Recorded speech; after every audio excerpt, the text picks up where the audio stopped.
This is KGW News at Sunrise. There is a nationwide bus driver shortage across the country, and we're already feeling the effects this week here in Oregon and Southwest Washington.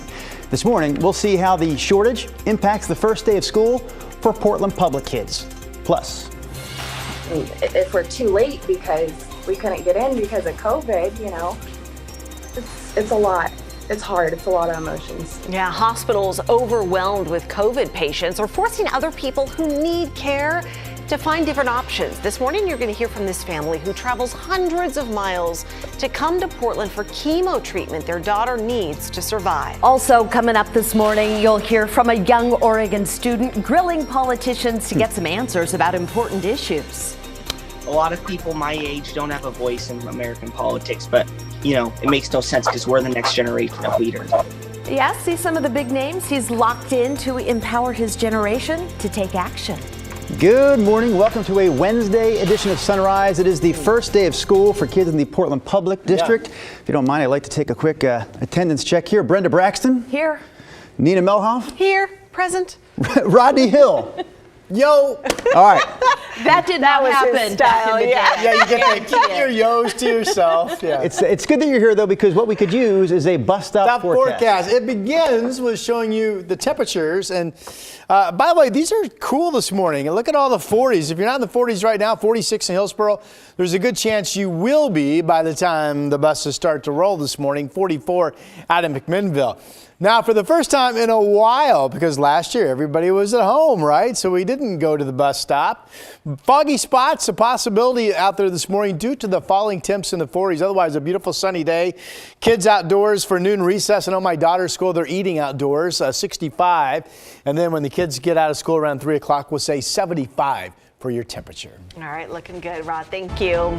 We start with fire coverage on this Wednesday, and evacuations have been lowered in the Dalles as crews get a handle on a brush fire that started late yesterday. It was burning on West 13th Street in the Dalles at the northwest edge of town. Look at the big plume of smoke that could be seen from our sky cam there when it first broke out. Video from Sky 8 shows just how close those flames came to buildings in that area. Look at the hillside, charred black. At least 50 acres of private land was burned. As of right now, crews are in mop-up stages working to put out the hot spots and get it fully out. Level 3 evac orders have been lowered to level 2, meaning people have gone home, but they still need to be ready to leave again if the fire kicks back up. We do want to update you on the Bull Complex fire we first told you about yesterday. It's grown about 350 acres overnight to 10,700. It's just about 4% contained. Evacuation orders for Brighton Bush Hot Springs do remain at level 1. That is the be ready. Crews say the fire was much less active over the last few days thanks to lower temperatures and higher humidity. The other big headline for local families this morning, it is back to school. It's the first day of the new year for kids in Portland Public. Several other districts won't start until after Labor Day. Beaverton, Gresham Barlow, Salem Kaiser, and Tigard Tualatin start on the 7th and 8th. Hillsboro starts classes on the 9th.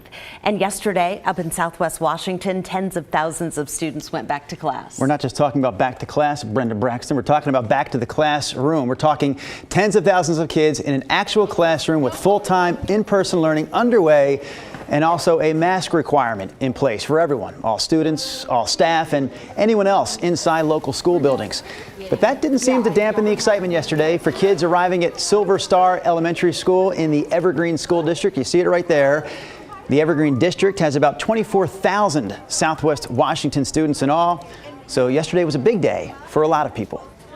Yeah, it was a little chaotic, but by and large, people were so excited to be back. The staff was so excited to see the kids, and we'll get those little bumps smoothed out and back at full speed. Most kids in that district are back in the classroom, but there is still an option for online learning for all grade levels. As school starts up, this is something parents may have to deal with: a long line of cars to drop off their kids. This was a 30-minute long line yesterday in Vancouver on their first day of school, and it caused a lot of kids to be late. It's because of a nationwide bus driver shortage, forcing more parents to drive their kids themselves. It is far from a local issue, too, as it's yet another aspect of life upended by the pandemic. The pandemic has done a lot to deter people from applying to be school bus drivers because of the close quarters that you're in on a school bus. In the Portland district, the driver shortage will impact bus routes at 17 schools. We're told those routes may be consolidated or pick-up and drop-off times adjusted. District leaders say they're tackling the problem by pulling licensed drivers from desk duty in the transportation center and borrowing drivers from other school systems. In a letter to parents, they said they know this is going to cause an inconvenience and last-minute adjustments. They apologize and appreciate your understanding. PPS is hoping to be fully staffed again in a few weeks. So this is not only the first week of school for a lot of local kids, it's also the first week of school for some first-year teachers, rookie educators like Ernest Thomas. He's not only preparing for reading, writing, and arithmetic in his Washington classroom, but also mask breaks, lots of hand washing, and making sure students are safely distancing. Last year, Thomas was a student teacher, so he's at least had a taste of what teaching is like during the pandemic. He says the ability to teach in a virtual environment is one advantage that he may have over some of his longtime teaching counterparts. How do I really create an environment that students feel heard and connected when sometimes students don't have their cameras on? Thomas says the school day is also an opportunity for teachers to build connections with students, especially when they're back learning in person in the classroom. Let's get to 3 things to know about COVID right now. Number 1, if you plan on going to the Washington State Fair this year, you'll have to wear a mask. COVID cases and hospitalizations are at an all-time high in Pierce County. The mask rule applies to everyone, regardless of vaccination status. They're required indoors and outdoors at all times. This fair is the largest in the Pacific Northwest. It runs from September 3rd through the 26th at the Puyallup Fairgrounds. Number 2, Walmart will now offer a 3rd dose of the COVID shot to immunocompromised people. It'll also give booster shots once the CDC and FDA give final approval. Pfizer and Moderna are currently the only 2 vaccines authorized for a 3rd dose. And number 3, the 27 member countries of the European Union are 70% vaccinated against COVID. That's more than 250 million people. Some countries are well above that 70% mark, but some underdeveloped nations in the East especially, they're lagging behind. The EU now hopes to be a lead donor to COVAX, the program that delivers vaccines to poor countries. And those are 3 things to know about COVID right now. Well, karma was in the works for this story. A thief was busted stealing from a car in Beaverton. The problem for him, though, that car was a bait car set up to be watched by the Washington County Sheriff's Office. You may have heard of their bait package program. Detectives put GPS trackers in what look like regular packages delivered to a doorstep. Then if a porch pirate comes along and swipes it, deputies can easily track them down using a map that follows their every move. Well, the county also has a bait car that works the exact same way. A GPS is attached to items in the car. If someone breaks in, detectives get the alert, they follow the trackers and make the arrest. Sometimes we'll get communities who will request it through our crime prevention office and say, hey, we know you have this bait program. Our community is getting destroyed on a weekly basis by people stealing stuff out of cars. Can we please get the bait car? And we'll take it out and we'll put it in those communities in hopes to kind of deter and curb the activity there as well. Yeah, good job. It worked. The suspect is accused of stealing from the car while it was parked on Barnes Road. Police arrested him within 15 minutes of the break-in.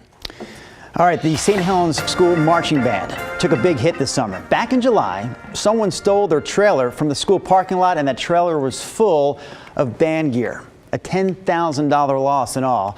But here's the good news. The community of St. Helens and beyond really stepped up to help out. Rival bands from Tigard and Sherwood High Schools made donations. There was also a huge can and bottle drive, and a GoFundMe was set up. Altogether, they've raised $11,000, so plenty to get a new trailer and new equipment. And we thank everybody who has stepped up. I mean, we just feel really loved right now. So the band director now hopes they can get back to their annual fundraising efforts. I mean, they need to raise money every year, not just for that stolen equipment. And of course, they're also gearing up for the start of the school year. All right, lots to talk about when it comes to back to school, but we also want to talk about the weather forecast all around the state. What are you seeing this morning? Real quick, this is important. I understand that fundraiser can bring in just another $50. They can buy the trombone section, all a hot pizza.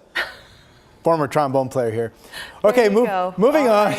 I was wondering where that was going. Where was that going? Gotta give the trombone players out there a big shout out.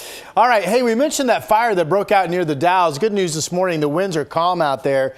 The forecast does call for westerlies to about 25 this afternoon in the Hood River Valley, but that wind field is expected to break up, and the folks out in the East Gorge and Wasco County expected to have one of your calmer wind days you've had in a while. So that is some good news as we continue to watch the firefighters, those hot spots in that fire that we told you about earlier in the show.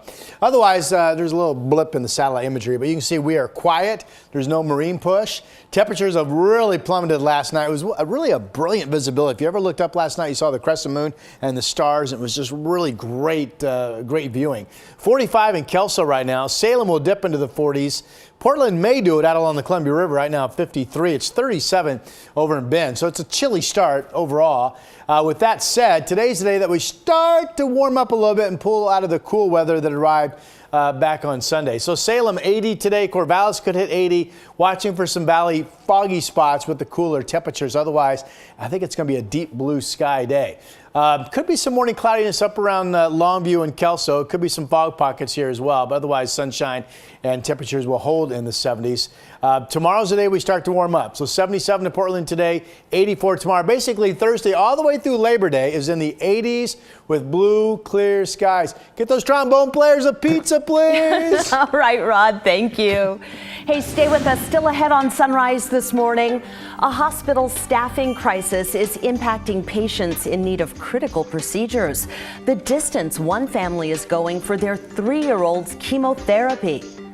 Plus, after the FDA approved Pfizer's COVID vaccine, some vaccine skeptics are asking why they should trust the FDA. Our Verify team looks into one claim connecting the vaccine's approval to the FDA's oversight of tobacco products. That's coming up right after the break.